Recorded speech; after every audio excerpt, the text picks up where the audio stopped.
안녕하세요. 맘톡에 좀 아는 언니 지민 언니입니다. 혹시 유아 왕따라고 들어보신 적 있나요? 에이, 유아 왕따라니 설마 한 초등학생 이상 돼야 왕따가 있는 거지. 3, 4살 어린 아이들이 뭘 안다고 왕따를 시키겠어?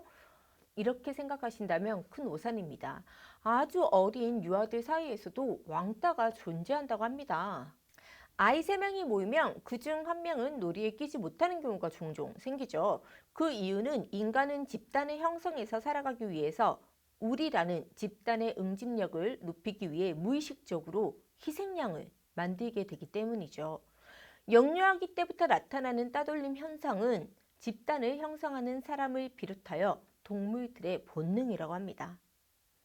그러나 따돌림에 의한 피해는 피해자뿐만 아니라 가해자에게도 부정적인 영향을 미치게 됩니다.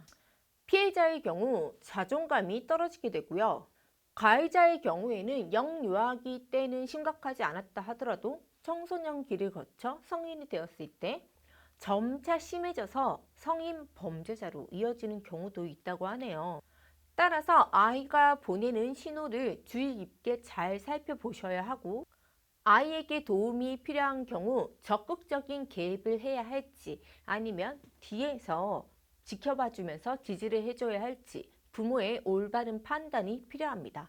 자, 이 유아 왕따에 있어서 남자 아이들과 여자 아이들의 차이점이 있습니다. 보통 남자 아이들은 그룹 지어서 노는 편이죠. 따라서 짝에 대한 집착이 여자 아이보다 덜하다고 해요. 하지만 여자아이들의 경우에는 그룹이 작으며 이미 그룹이 지어진 경우에는 다른 아이들을 잘 끼워주지 않으려고 하는 특징이 있습니다.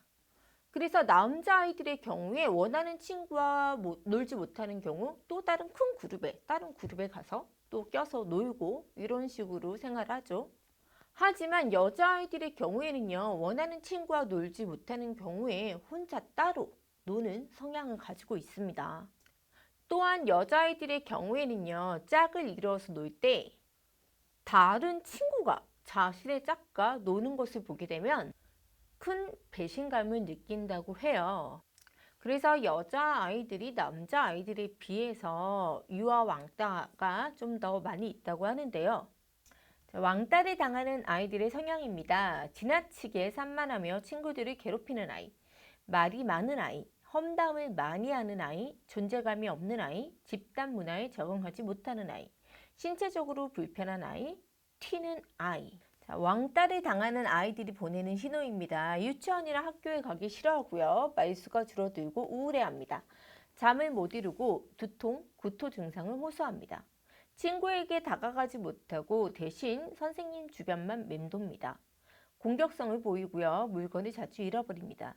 부모와 대화할 때 눈을 잘 못 마주치죠.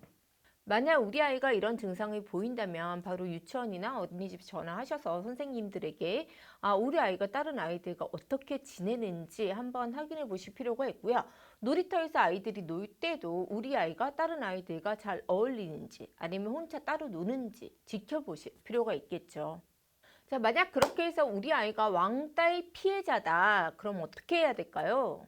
전문가들은 우선 아이 스스로 해결할 수 있게 기회를 줘야 한다고 합니다. 만약에 왕따가 되지 않도록 엄마가 너무 지나치게 간섭을 하게 되면 아이는 결국에 스스로 친구를 사귈 수 있는 능력 자체를 잃게 됩니다. 따라서 약간의 따돌림을 받는 경우에는요, 간섭보다 관심 있게 지켜보면서 아이의 고민을 이해하면서 가볍게 중재하는 정도의 역할만 해주는 것이 좋다고 하네요. 아이가 나 따돌림 당하는 것 같아 라는 말에 막 흥분을 하면서 하나하나 해결해 주려고 하면요, 아이는 스스로 이 문제를 해결하려고 하지 않아요. 자, 근데 문제는 이렇게 나 따돌림 당하는 것 같아 라고 표현한 아이들, 말로 하는 아이들의 경우에는 스스로 해결할 수 있는 여지가 어느 정도 있는 아이들인데 왕따를 당하면서 엄마 아빠에게 얘기하지 않는 아이들도 있죠. 사실 이 경우가 더 심각한데요. 이 경우에는 선생님과 부모가 함께 아이를 도와주는 것이 좋습니다.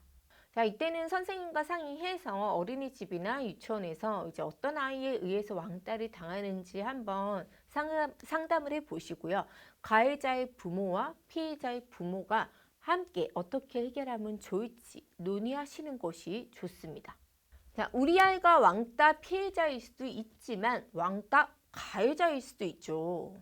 이러한 경우에는 아이가 왜 그런 행동을 하는지 원인을 한번 살펴보셔야 하고요. 상대방의 입장에서 역으로 생각해 볼 수 있도록 따돌리는 행동이 습관으로 굳어지지 않게 하셔야 합니다. 이때 잘못된 행동을 아이 스스로 알았다면 아이가 스스로 상대방 아이에게 사과할 수 있도록 유도해 주시는 것이 좋습니다. 자, 그리고 항상 가해자와 피해자가 있으면 중간에 방관자도 있습니다. 우리 아이가 함께 노는 그룹에서 피해자도 아니고 가해자가 아닌 방관자라면 피해자 아동과 함께 먼저 가서 손을 내밀어 놀 수 있도록 교육시켜 주는 것이 좋습니다. 혹은 이 아이가 도움을 줄 수 있는 선생님에게 이런 일이 일어나고 있다고 얘기할 수 있도록 지도해 주시는 것이 좋겠죠. 참 쉽지 않고 어렵죠. 이런 유아들 사이에서도 왕따가 나타나고 이게 인간의 본능이라니 왕따 피해자나 가해자가 아니어서 다행이다라고 생각하기 이전에 우리 아이 주변에 이런 일이 일어나지 않는지 관심 있게 살펴봐 주시는 것이 좋습니다. 자, 아이들에게 올바른 가치를 심어주고요. 인성이 좋은 사람으로 자라도록 교육시켜 주시는 것이 바로 우리 부모의 역할이잖아요. 물론 아이들이 이렇게 유도해주는 부모 역시 완전한 인간은 아닙니다. 나부터 혹시 그런 행동을 하고 있는 게 아닌지 살펴보시고요. 이상 맘톡의 지민 언니였습니다. 유튜브 구독하기, 좋아요 잊지 마시고요. 다음 시간에 뵙겠습니다.